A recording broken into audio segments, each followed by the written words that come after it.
सिंहले अक्सर कृष्णसार हरिण जस्तै जनावरलाई आफ्नो शिकार बनाउँछ। तर यो कथाले प्रकृतिको रीतलाई पनि प्रेमले कसरी जित्छ भन्ने देखाउँछ। कथा हो अफ्रिकाको केन्या स्थित साम्बुरु राष्ट्रिय निकुञ्जको। त्यहाँ एक सिंहनीले कृष्णसारको अभोज बच्चालाई आफ्नो शिकार बनाइनन्, बरु स्नेहपूर्वक आफूसँगै राखिन् र पालन पोषण गरिन्। खासमा उक्त सिंहनी शिकारकै खोजीमा हिँडिरहेकी थिइन्। सोही बेला उनले सानो बच्चा सहित घाँसे मैदानमा चरिरहेको कृष्णसारलाई लखेट्न थालिन्। सिंहनीबाट बाँच्न कृष्णसार त भाग्यो, तर सानो बच्चा भाग्न सकेन। त्यो कमजोर र सानो बच्चालाई सिंहनीले सजिलै मार्न वा खान सक्थिन्, तर उनले त्यसो गरेनन्, बरु आफूसँगै लिएर राख्न थालिन्। उनले त्यो सानो कमजोर प्राणीलाई आफ्नै सन्तान जसरी चाटिन्, आफ्नो छायामा सुताइन् र अरू सिंहहरूबाट जोगाइन् र अपनाइन्। त्यो मातृत्व देखेर सिंहनीको नाम राखियो कमुन्याक। साम्बारू भाषामा यसको अर्थ हो धन्य। उनी करिब 2-3 वर्षको थिइन्। उनको शरीरमा आफ्नै बच्चा जन्माएको कुनै चिन्ह थिएन,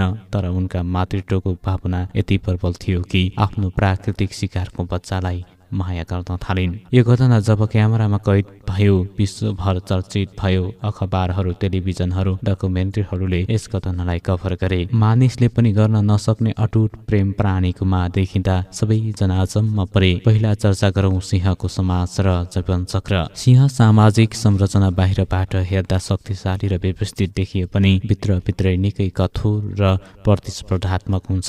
जहाँ एउटा समूह अर्थात् प्राइडभित्र धेरै सिंहनीहरू र केही भाले सिंहहरू हुन्छन्। समूहको वास्तविक आधार भन्ने सिंहनीहरू नै हुन्छन्, किनकि उनीहरूले नै शिकार गर्ने, बच्चाहरू हुर्काउने र समूहलाई निरन्तरता दिने काम गर्छन्, जबकि भाले सिंहहरू मुख्यतः आफ्नो प्रभुत्व कायम राख्न र बाहिरी आक्रमणबाट समूहलाई जोगाउन भूमिका खेल्छन्। जब नयाँ भाले सिंहहरू कुनै समूहमा प्रवेश गर्छन्, उनीहरूले पहिले त्यहाँका पुराना भालेसँग लडाइँ गर्छन्। त्यो समूहका भालेलाई मारेपछि एउटा अत्यन्त कठोर प्रक्रिया सुरु हुन्छ, जसमा पुराना बच्चाहरूलाई पनि मारिन्छ, ताकि सिंहनीहरू पुनः प्रजननका लागि तयार हुन् र नयाँ भाले सिंहको वंश विस्तार हुन सकोस्। र यो व्यवहार जति क्रूर देखिए पनि जङ्गलको जैविक नियमभित्र सामान्य मानिन्छ, जहाँ करुणा वा सहानुभूतिको स्तर निकै सीमित हुन्छ। यही कठोर नियमबीच त्यस घटना घट्यो जसले वैज्ञानिकहरूमा लाई मात्र होइन, विश्वलाई अचम्मित बनायो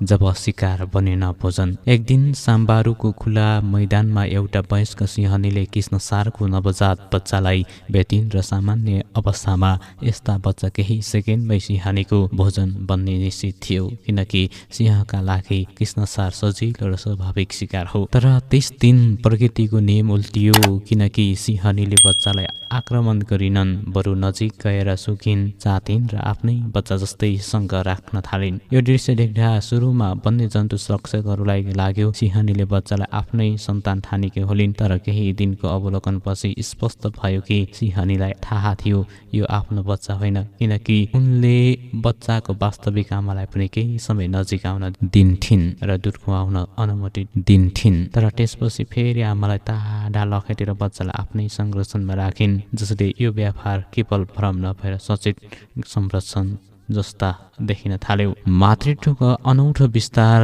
सिंहनीले बच्चालाई सधैँ आफ्नो छेउमा राख्थिन्। घाम लाग्दा छायामा सँगै बस्दै जिब्रोले सुमसुमाउने र अन्य शिकारी वा सिंहहरू नजिक आएमा आक्रामक रूपमा प्रस्तुत हुँदै बच्चालाई जोगाउँथिन्, जुन सामान्यतया सिंहनीहरूले आफ्नै सन्तानप्रति मात्र देखाउँछन्। तर यहाँ एउटा शिकार प्रजातिको बच्चाप्रति पनि त्यही मातृत्व देखाएको थियो। अझ रोचक कुरा के थियो भने सिंहनीले बच्चाको वास्तविक आमालाई कहिल्यै काहीँ नजिक आउन दिँदै दुध खुवाउन, तर त्यसपछि फेरि उसलाई लखेट्थिन्, मानौ बच्चा अब आफ्नै संरक्षणमा रहेको हो। र यो दृश्यले वन्यजन्तु विज्ञहरूलाई गहिरो अन्यलमा पार्यो, किनकि शिकारी र शिकार बीचको सम्बन्ध यसरी परिवर्तन हुनु अत्यन्त दुर्लभ मानिन्छ। बारम्बार दोहोरिएको आश्चर्य। यो घटना एकपटक मात्र थिएन, किनकि त्यही सिंहनीले केही महिनाभित्र 3वटा फरक कृष्णसारको बच्चाहरू अपनाएको देखियो, जसले यो व्यवहार संयोग मात्र नभई कुनै गहिरो जैविक वा भावनात्मक कारणसँग जोडिएको हुन सक्ने सङ्केत दियो।